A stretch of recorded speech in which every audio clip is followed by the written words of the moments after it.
नमस्कार मित्रों, मैं डॉक्टर राजकुमार संस्कृत सौर्यम चैनल में आपका हार्दिक स्वागत एवं अभिनंदन करता हूं। मित्रों, मेरे चैनल पे यदि आप पहली बार आए हों तो मेरे चैनल को आप सब्सक्राइब लाइक कर लें, जिससे कि गुरुजनों का विशिष्ट व्याख्यान, शास्त्रों का पंक्तिशः अध्ययन का वीडियो जैसे ही हम अपलोड करें वो तत्क्षण आपको नोटिफिकेशन के रूप में प्राप्त हो जाए। अपने इष्ट मित्रों को भी वीडियो शेयर करें जो संस्कृत अनुरागी हैं, जो विश्वविद्यालय महाविद्यालय के जो छात्र हैं, उन सबको, जो प्रतियोगी छात्र हैं, सबको इस अधिक से अधिक लोगों के पास लाभ मिले। मित्रों, आज के जो विशिष्ट वक्ता हैं, उस विशिष्ट वक्ता का मैं संस्कृत सौर्यम चैनल की तरफ से, अपने पूरी टीम की तरफ से उनका हार्दिक स्वागत एवं अभिनंदन करता हूं। आइए मित्रों, हम चलते हैं एक विशिष्ट व्याख्यान की तरफ। धन्यवाद मित्रों।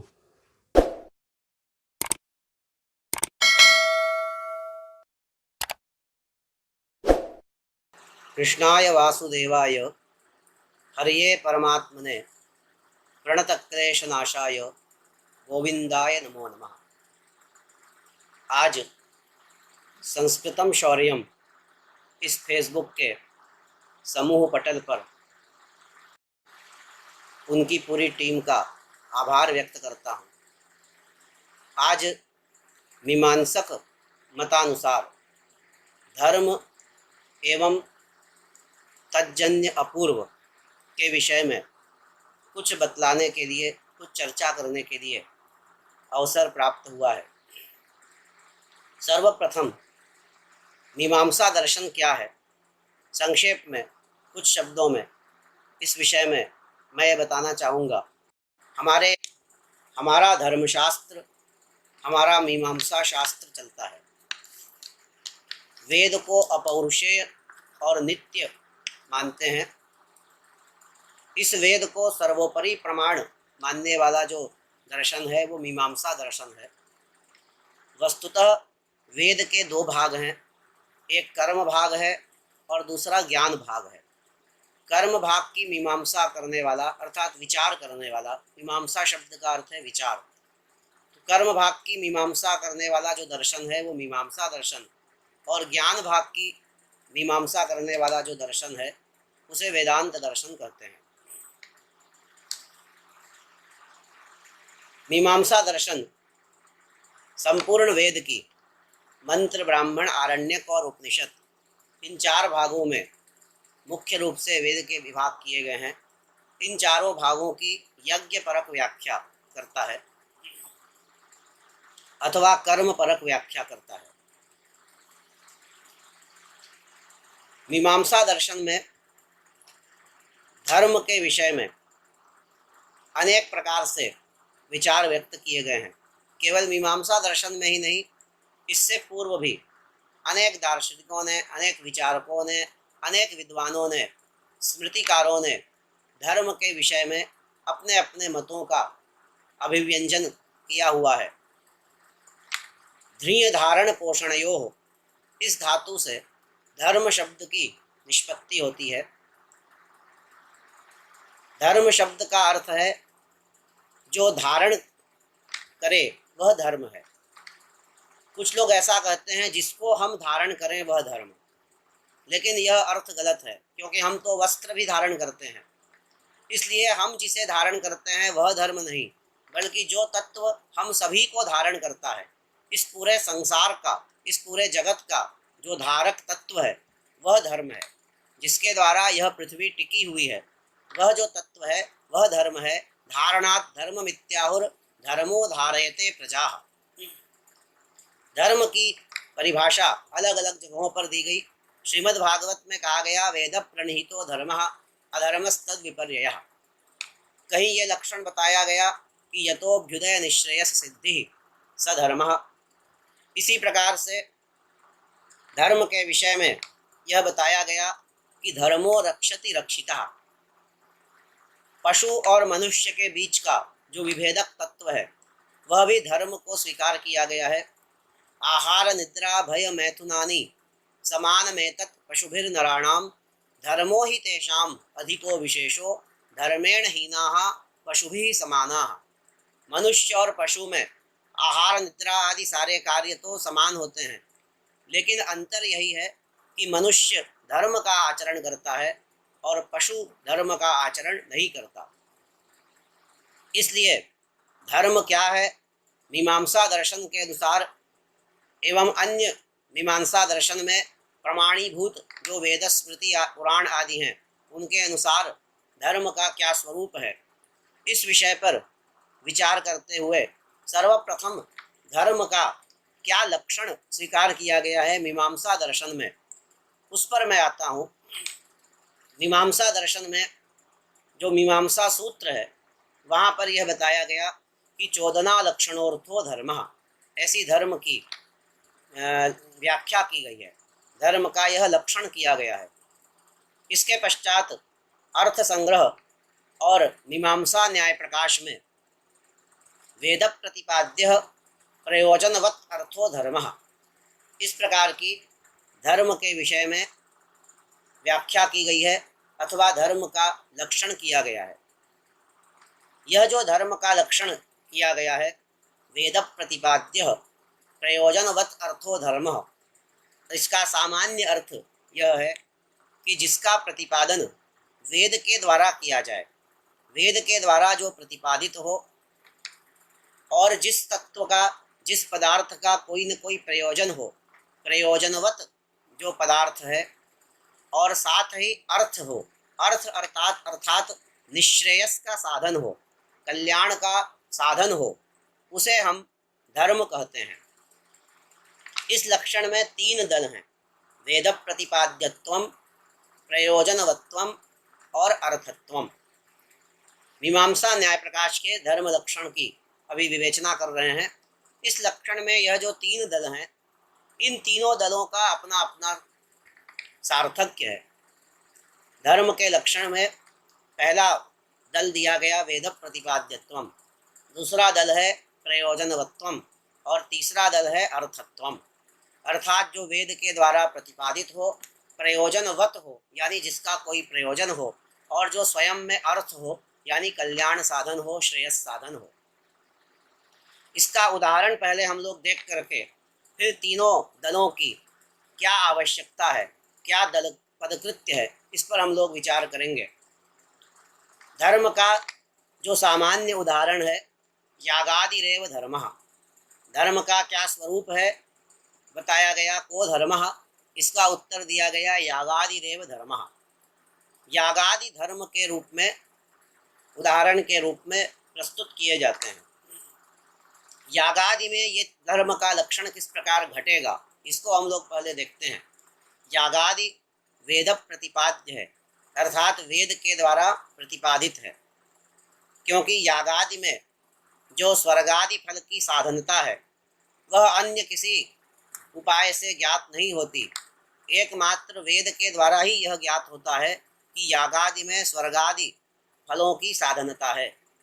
इसलिए यागादि वेद प्रतिपाद्य हुए, प्रयोजनवत हैं, अर्थात यागादि का कोई न कोई प्रयोजन है। कोई लौकिक कामनाओं से याग करते हैं, कोई स्वर्गादि पारलौकिक कामनाओं से याग करते हैं। इस प्रकार यागादि का कोई न कोई प्रयोजन है। और तीसरा यह अर्थ है, अर्थ का तात्पर्य है श्रेयस साधन है, कल्याण के साधन है, अनर्थकारी नहीं है। इस कारण से यागादि को धर्म की कोटि में रखा गया है। यहाँ पर हम यह विचार करें कि धर्म के लक्षण में ये जो 3 दल दिए गए हैं, इन 3 दलों में से यदि कोई एक भी दल न जोड़ा जाए तो क्या दोष आते हैं। हमारे यहाँ जब भी कोई लक्षण किया जाता है किसी पदार्थ का, तो यह देखा जाता है कि अव्याप्ति, अतिव्याप्ति, असंभव, इन तीनों दोषों से वह लक्षण रहित होना चाहिए। यदि धर्म लक्षण में 3 दल जोड़े गए हैं, वेद प्रतिपाद्यत्व, प्रयोजनवत्व और अर्थत्व, तो यहाँ यह देखना चाहिए कि इन तीनों में से एक भी दल को हटाने पर क्या परेशानियाँ, क्या दोष आते हैं।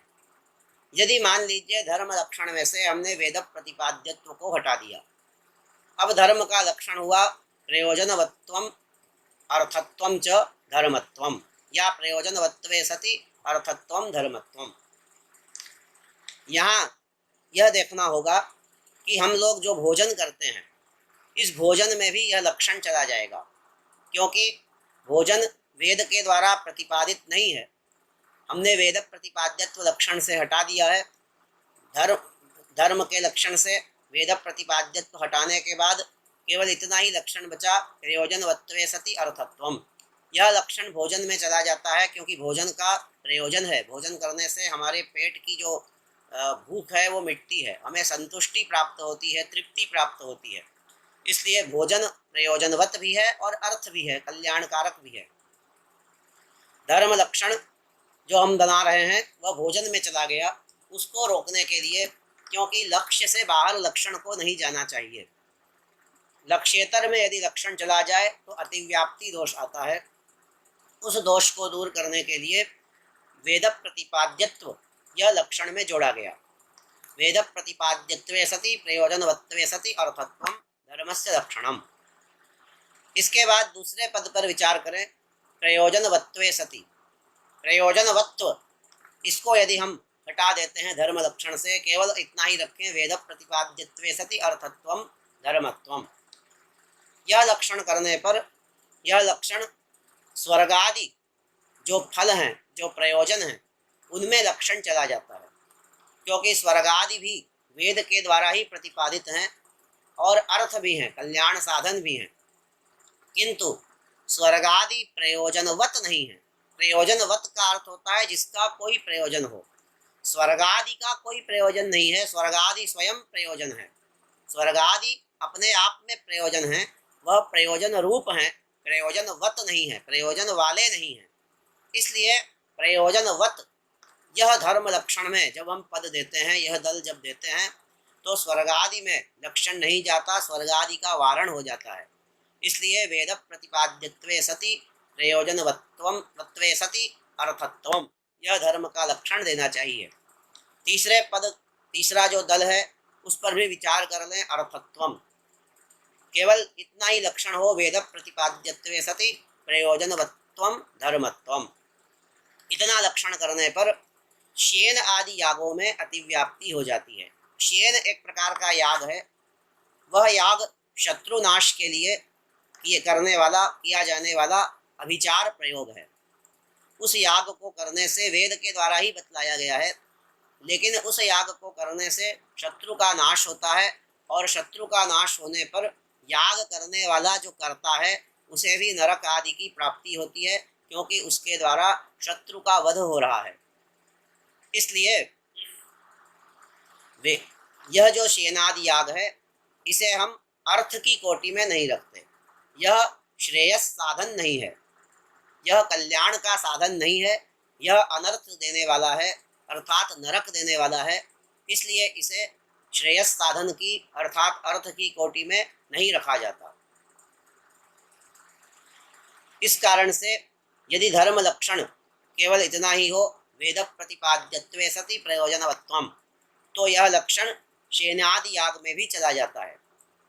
शेन याग वेद के द्वारा प्रतिपादित है और प्रयोजनवत है, क्योंकि इसका प्रयोजन है शत्रुनाश, किंतु वह अर्थ नहीं है, वह कल्याणकारक नहीं है। शत्रुनाश के कारण वह अनर्थ नरक देने वाला है, इसलिए वह स्वयं भी अनर्थ रूप है। इस कारण शेन याग को हम धर्म की कोटि में, लक्ष्य कोटि में नहीं रखते हैं, किंतु यदि इतना ही लक्षण करें, प्रयोजनवत्वे सति वेद प्रतिपाद्यत्वम धर्मत्वम अर्थ अथवा वेद प्रतिपाद्यत्वे सति प्रयोजनवत्वम धर्मत्वम, तो यह लक्षण शेन याग में चला जाता है। उसके वारण के लिए हमें अर्थत्व भी जोड़ना होगा, और धर्म का निष्कृष्ट लक्षण, दोष रहित लक्षण, निर्दुष्ट लक्षण बनता है वेद प्रतिपाद्यत्वे सति प्रयोजनवत्वे सति अर्थत्वम धर्मस्य लक्षणम। इसे ही सामान्य भाषा में कहा गया वेद प्रतिपाद्य प्रयोजनवत् अर्थो धर्म। यहाँ हम यह भी विचार कर लें कि वेद मीमांसा सूत्र में जो धर्म का लक्षण दिया गया है, चोदना लक्षणोर्थो धर्म, वहाँ पर यह कहा गया कि चोदना अर्थात वेद यह धर्म का लक्षण है। लक्षण शब्द के दो अर्थ किए जाते हैं, एक है स्वरूप और दूसरा है प्रमाण। वेद जिस धर्म में लक्षण है अर्थात स्वरूप है, वह भी चोदना लक्षण, चोदना लक्षणम यस्य सः चोदना लक्षण।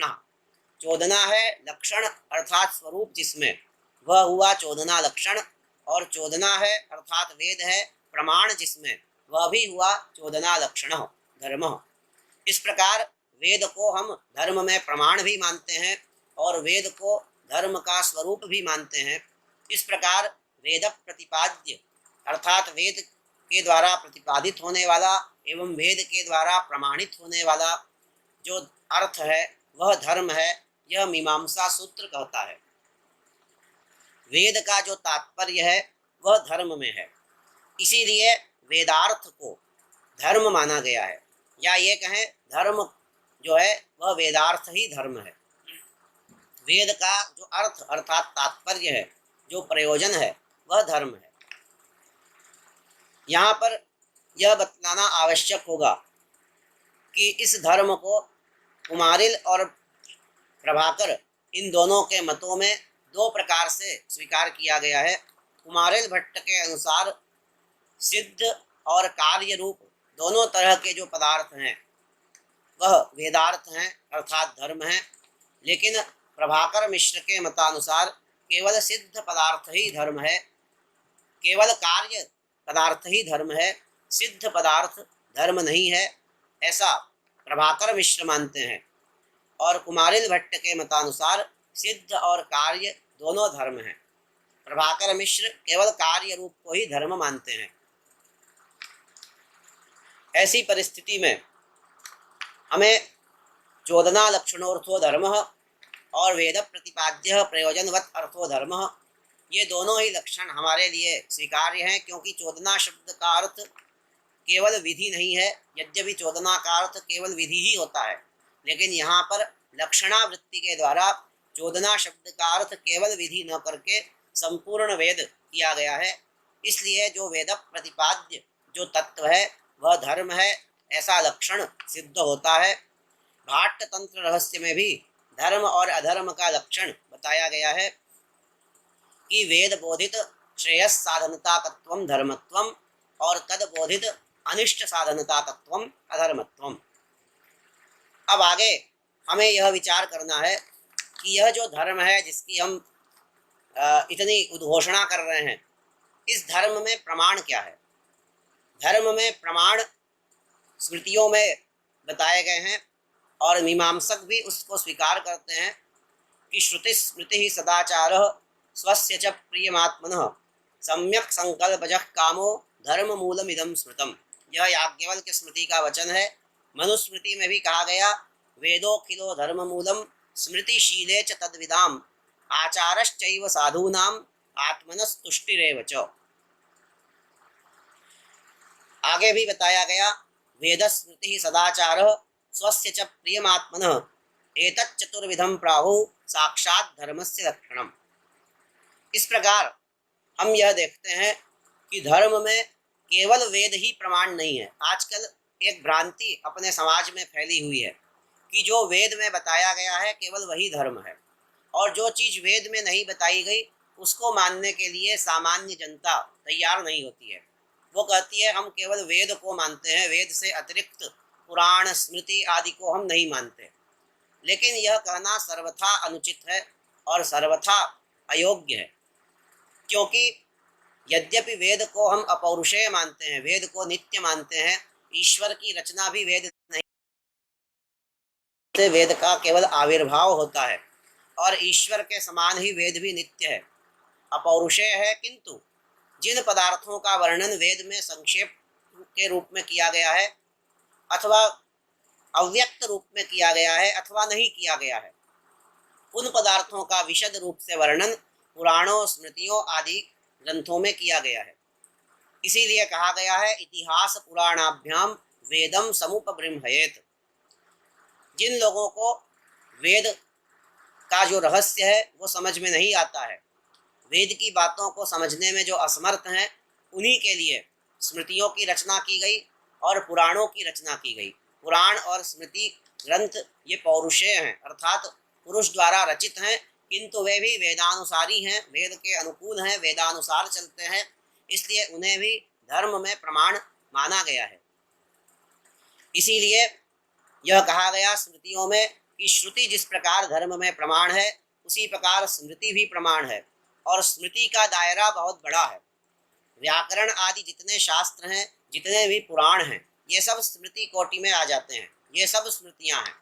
इसलिए समस्त पुराण स्मृति आदि ये सब हमारे यहाँ धर्म के प्रमाण रूप में माने गए हैं। विद्या स्थानों में भी इनका नाम गिनाया गया है। इसलिए श्रुति, स्मृति और उसके बाद आचार को भी धर्म प्रमाण की कोटि में रखा गया है। हाँ, यह अवश्य है कि जहाँ श्रुति और स्मृति में विरोध दिखाई पड़ता है, या स्मृति और पुराणों में परस्पर विरोध दिखाई पड़ता है, वहाँ पर श्रुति स्मृति में विरोध होने पर हम श्रुति की बात को मानते हैं, स्मृति की बात को नहीं मानते। अथवा श्रुति श्रुति में परस्पर विरोध होने पर हम विकल्प मानते हैं, स्मृति पुराण आदि में परस्पर विरोध होने पर भी हम विकल्प मानते हैं। इस प्रकार की व्यवस्था मीमांसा दर्शन में की गई है। मीमांसा दर्शन में भी धर्म के 8 प्रमाण माने गए हैं: विधि, अर्थवाद, मंत्र, स्मृति, आचार, नामधेय, सामर्थ्य और वाक्यशेष। ये 8 प्रमाण मीमांसा दर्शन में धर्म के स्वीकार किए गए हैं। अब धर्म का वर्णन करने के बाद हमें यह देखना चाहिए कि यह धर्म हमें किस प्रकार से फल तक पहुंचाता है। जैसे मान लीजिए अभी हमने कोई धर्म किया, कोई अच्छा कार्य किया, किसी गरीब को मैंने दान दिया, लेकिन उस दान का फल हमें आगे कई वर्षों बाद, या हो सकता है इस जन्म में नहीं अगले जन्म में मुझे यह धर्म का फल प्राप्त हो। तो ऐसी स्थिति में यह जो हमारा किया हुआ कर्म है यह तो क्षणिक है, कुछ क्षण में समाप्त हो जाता है। जो भी हम अभी कर्म कर रहे हैं, चाहे पुण्य कर्म कर रहे हो अथवा पाप कर्म कर रहे हो, वह कुछ क्षणों में समाप्त हो जाता है, लेकिन उसका फल हमें आगे अनेक वर्षों बाद या दूसरे जन्म में प्राप्त होता है। तो इन दोनों को जोड़ने के लिए, अर्थात कर्म और उसके फल को जोड़ने के लिए, एक कड़ी के रूप में, एक श्रृंखला के रूप में, एक अवान्तर व्यापार के रूप में मीमांसकों ने अपूर्व नाम का एक तत्व स्वीकार किया है। इस अपूर्व को न्याय दर्शन में धर्म और अधर्म नाम के 2 गुण बताए गए हैं। न्याय दर्शन में 24 गुण माने गए हैं, जिसमें धर्म और अधर्म ये भी 2 गुण हैं।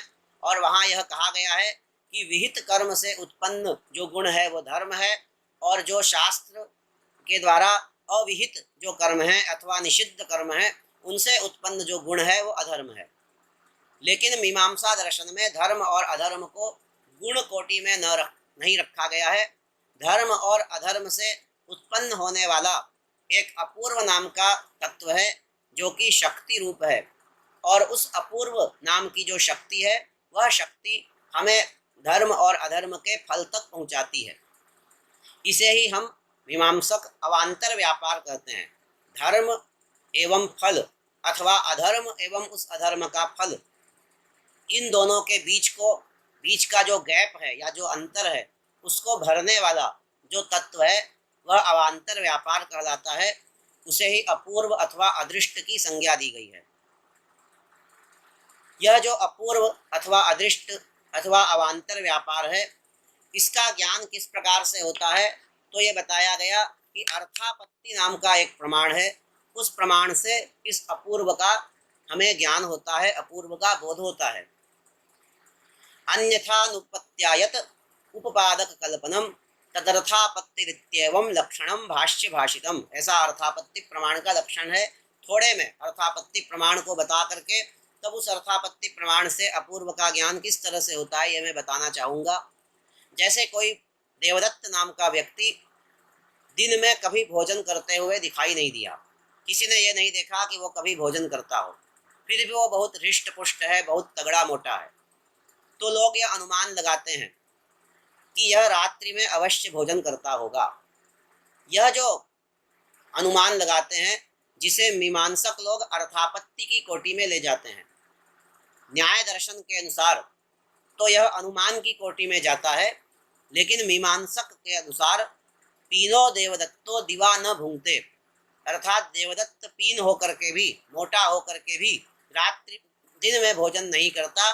इस कारण यह कल्पना की जाती है, यह अर्थापत्ति की जाती है, पत्ति की जाती है कि यह निश्चित रूप से रात्रि में भोजन करता होगा, क्योंकि यह दिन में भोजन न करते हुए भी मोटा और तगड़ा है। इसलिए यह कल्पना करनी पड़ती है कि यह अवश्य रात्रि में खाता होगा। इस प्रकार की जो कल्पना है इसे मीमांसक अर्थापत्ति नाम का प्रमाण मानते हैं।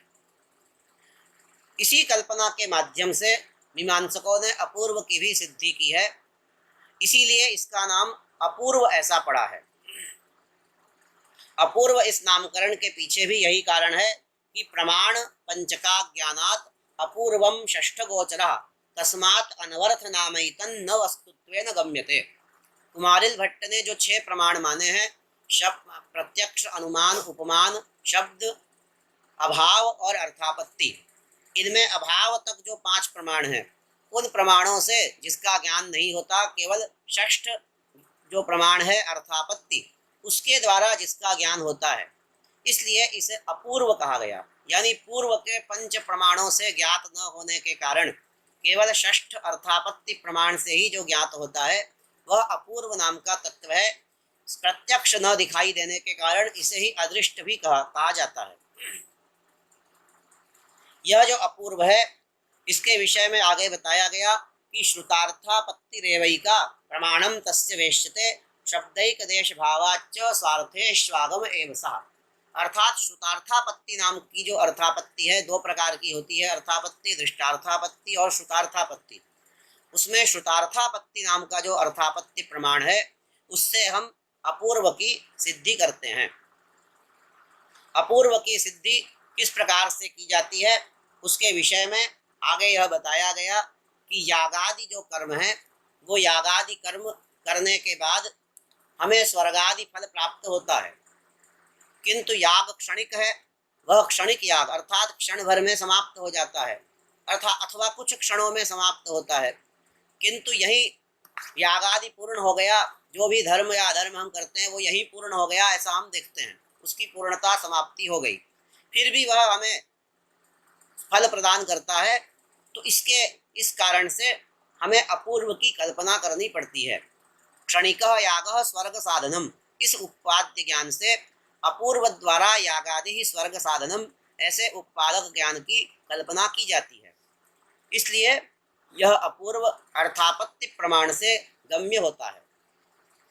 यहाँ यह बताना आवश्यक होगा कि तज्जन्यत्वे सति तज्जन्य जनकत्वम, यह अवान्तर व्यापार का लक्षण सभी दार्शनिकों ने न्यायादि में भी स्वीकार किया गया है। जैसे हम कुठार के द्वारा जब कर्तन करते हैं, कुठार के द्वारा, कुल्हाड़ी के द्वारा जब काटने की क्रिया करते हैं तो हमें सीधा कुठार के द्वारा काटने की क्रिया हमारे द्वारा संपन्न नहीं होती है, बल्कि बीच में कुछ अवान्तर व्यापार आते हैं, उद्यमन निपातन आदि। अर्थात हम कुठार को उठाते हैं और पटकते हैं, उठाते हैं पटकते हैं, तब वृक्ष का कर्तन होता है, लकड़ी का कर्तन होता है। इसलिए कुठार के द्वारा जब कर्तन अर्थात काटने की क्रिया होती है उसमें भी अवान्तर व्यापार, उद्यमन और निपातन को जिस प्रकार माना गया है, बिना उद्यमन निपातन के कर्तन संभव नहीं है। उसी तरह से यागादि के द्वारा, यागादि कहने से यहाँ धर्म अधर्म दोनों को लिया जाएगा, उनके द्वारा जो भी स्वर्ग नरक आदि फल प्राप्त होते हैं वे बिना अपूर्व के फल उत्पन्न नहीं कर सकते, इसलिए अपूर्व की कल्पना करना आवश्यक है। यह जो अपूर्व है यह याग के द्वारा उत्पन्न होता है, इसलिए यह अवान्तर व्यापार का जो लक्षण बताया तज्जन्यत्वे सति, अर्थात यागजन्यत्वे सति, यागजन्य स्वर्गादि फल जनकत्वम, याग से उत्पन्न होकर के याग से ही उत्पन्न होने वाला जो स्वर्गादि फल है उसको भी उत्पन्न करने वाला यह अपूर्व जो बीच का अवान्तर व्यापार है, बीच की जो कड़ी है याग और स्वर्ग को जोड़ने की, उस कड़ी के रूप में इस अपूर्व को हम स्वीकार करते हैं। इस प्रकार तज्जन्यत्वे सति तज्जन्य जनकत्वम, यह जो अवान्तर व्यापार का लक्षण, द्वार का लक्षण माना गया, यह लक्षण पूर्ण रूप से अपूर्व में भी घटता है, घटित होता है। इसलिए अपूर्व को हम याग और स्वर्ग के बीच में, केवल याग और स्वर्ग ही नहीं, यहाँ यह बता दूं कि जितने भी हमारे कर्म हैं धर्माधर्म रूप समस्त कर्म और उनके फल के बीच में अवान्तर व्यापार के रूप में हम अपूर्व को स्वीकार करते हैं। इसीलिए हमारे यहाँ अर्थात हमारे भारतीय हिंदू धर्म में पूर्व जन्म और पर जन्म की अवधारणा बताई गई है। जैसे कोई व्यक्ति बहुत पाप करने वाला है, कोई व्यक्ति बहुत पापी है, बहुत पापी होने पर भी वो सुखी दिखाई देता है, तो लोग कहते हैं कि ये बहुत पापी है फिर भी सुखी क्यों है। उसका कारण यही माना गया कि पूर्व जन्म में इसने जरूर कोई अच्छे कर्म किए होंगे जिस कारण इस जन्म में उसे सुख मिला है। वह पूर्व जन्म का जो कर्म है, तज्जन्य जो अपूर्व है, वह अपूर्व उसकी आत्मा में आकर के बैठा हुआ है। अपूर्व कहाँ रहकर फल देता है, इस पर भी मीमांसकों ने बताया कि यह अपूर्व हर एक जीव की जो जीवात्मा है, उस जीवात्मा में रह करके आत्मनिष्ठ होकर के यह अपूर्व फल प्रदान करता है। इसी प्रकार इस जन्म में कोई व्यक्ति बहुत पुण्यात्मा दिखता है, फिर भी पुण्यात्मा होकर के भी वो दुखी दिखाई देता है, अनेक रोगों से ग्रस्त दिखता है। लोग कहते हैं कि ये इतना धर्म करने वाला है, इतना पुण्यात्मा है, इतने अच्छे अच्छे कार्य करता है, फिर भी ये दुखी क्यों है। इसका कारण यह है कि यह पूर्व जन्म में इसने जरूर कोई पाप किए होंगे, जिसके कारण इस जन्म में इसको उसका फल मिल रहा है। यह हमें प्रत्यक्ष दिखाई दे रहा है। अन्यथा यह जो प्रकृति का नियम है, वह नियम अपनी जगह अटल है और असत, इसमें कोई विकलता नहीं है कि जो धर्म करने वाला है वह पुण्य पाता है, पुण्य फल पाता है, और जो अधर्म करने वाला है वो उस अधर्म का फल पाता है। यह जो विधाता का नियम है, इस नियम को कोई हटा नहीं सकता। इसलिए यदि कोई धार्मिक व्यक्ति दुखी दिखाई देता है तो निश्चित रूप से वहाँ पूर्व जन्म का कर्म मानना चाहिए। यदि हम पूर्व जन्म को न माने तो जन्म होते ही, बालकों का जन्म होते ही कोई बालक अत्यंत सुखी होता है और कोई बालक जन्म होते ही अनाथ होकर के दुख पाता है। इसका क्या कारण हो सकता है। जन्म होते ही उसने कोई अभी कर्म किया ही नहीं, लेकिन जन्म होते ही किसी के माता पिता मर गए, वो अनाथ हो गया, उसको कहीं फेंक दिया गया मंदिर के बाहर। और कोई बालक जन्म होते ही अनेक सुखों में क्रीड़ा कर रहा है। इसलिए जन्म होते ही मनुष्य को उसके कर्म के अनुसार फल मिल रहा है, वहाँ कर्म दिखाई नहीं देता। इसलिए हम ये मानने के लिए विवश हैं कि पूर्व जन्म में इसने निश्चित रूप से कोई पुण्य अथवा पाप कर्म किया होगा, जिसका फल इसे इस जन्म में दिख रहा है। इसलिए पूर्व जन्म की अवधारणा, पर जन्म की अवधारणा, यह निश्चित रूप से भारतीय चिंतन में जो स्वीकार की गई है वह निश्चित रूप से प्रामाणिक है। और इसे प्रमाणभूत मानने के लिए, प्रमाणभूत करने के लिए मीमांसा दर्शन में ही नहीं, सभी पुराण आदि ने भी इस तत्व को स्वीकार किया है। अपूर्व नाम का जो तत्व है, इसे ही हम लोग लौकिक भाषा में भाग्य बोलते हैं। यह अपूर्व नाम का जो तत्व है, यह सभी भारतीय दार्शनिकों ने इस तत्व को स्वीकार किया है कि यह अपूर्व तत्व हमें धर्म और अधर्म का जो फल है वह फल हमें प्रदान करता है। वेद के वाक्यों में जो विधि वाक्य हैं, उनमें आख्यात पद से इस अपूर्व की निष्पत्ति होती है, और यह अपूर्व शक्ति रूप है जो आत्मा में रहकर, जीव की आत्मा में रहकर यह फल प्रदान करता है। इसके बारे में जैमिनीय न्यायमाला में बताया गया कि अवान्तर व्यापृतिर्या शक्तिर्वा यागजोच्यते अपूर्वमिति तद्भेदः प्रक्रियातो वगम्यताम् कर्मभ्यः प्राक् अयोग्यस्य कर्मणः पुरुषस्य वा योग्यता शास्त्रजन्याया सा अपरा अपूर्वमिष्यते, सा परा पूर्वमिष्यते। अर्थात यह जो अपूर्व है, यह कर्म से उत्पन्न एक शक्ति है।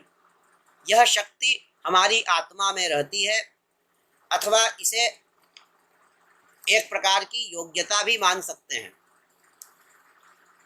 जैसे वन्य में दाहकता शक्ति है, या दाहकता दहन करने की योग्यता है, उसी प्रकार हमारे कर्म के द्वारा उत्पन्न एक प्रकार की योग्यता, फल देने की जो योग्यता है या फल देने की जो शक्ति है, वो हमारी आत्मा में निष्ठ हो जाती है, आत्मा में रह जाती है।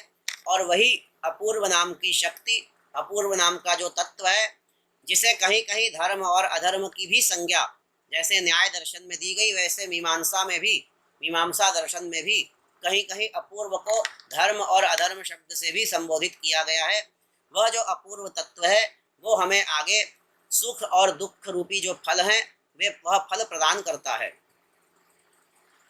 इस संबंध में यह भी बतलाना अत्यंत आवश्यक है कि यह जो धर्म है, यह धर्म मीमांसा दर्शन में गुण, द्रव्य और क्रिया तीनों को धर्म रूप में स्वीकार किया गया है।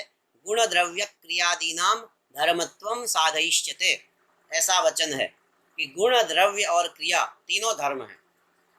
यह अपूर्व कितने प्रकार का होता है? यदि यागादि के विषय में हम लोग विचार करें, यागादि के संबंध में विचार करें, तो यह अपूर्व 4 प्रकार का होता है। अंगापूर्व, उत्पत्ति पूर्व, समुदायापूर्व और फलापूर्व। याग के अंगों से होने वाला जो अपूर्व है वो अंगापूर्व कहलाता है। सभी अंगापूर्व मिलकर के उत्पत्ति पूर्व को उत्पन्न करते हैं। यह उत्पत्ति पूर्व प्रधान से उत्पन्न होने वाला उत्पत्ति पूर्व है। अनेक प्रधान जहाँ होते हैं वहाँ वे सभी प्रधान मिलकर के समुदाय पूर्व को उत्पन्न करते हैं और समस्त समुदाय पूर्व मिलकर के फला पूर्व को उत्पन्न करते हैं और तब यागादि के द्वारा हमें फल प्राप्त होता है। लेकिन यह सीमा केवल यागादि तक ही सीमित नहीं है। यह हमारे, जैसा कि मैंने पहले बताया, प्रत्येक कर्म से जुड़ा हुआ है अपूर्व।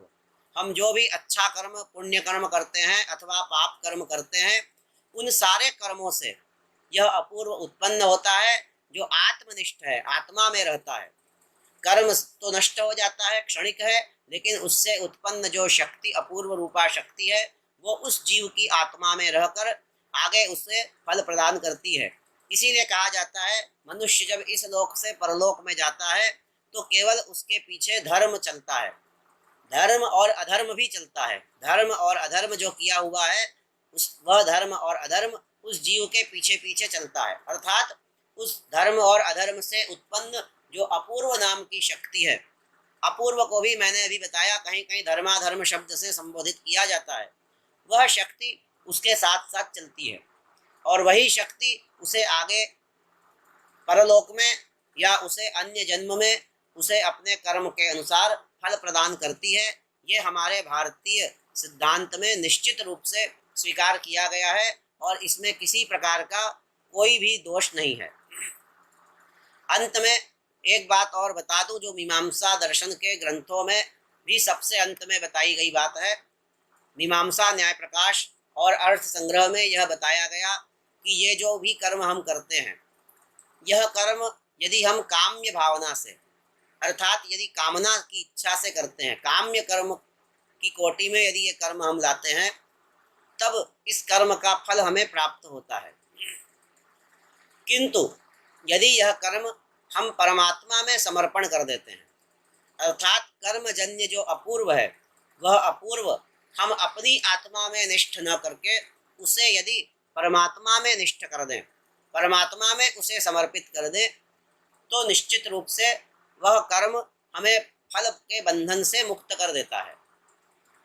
गीता में भगवान ने अर्जुन को कहा है, यत् करोषि यदश्नासि यज्जुहोषि ददासि यत् तपस्यसि कौन्तेय तत्कुरुष्व मदर्पणम।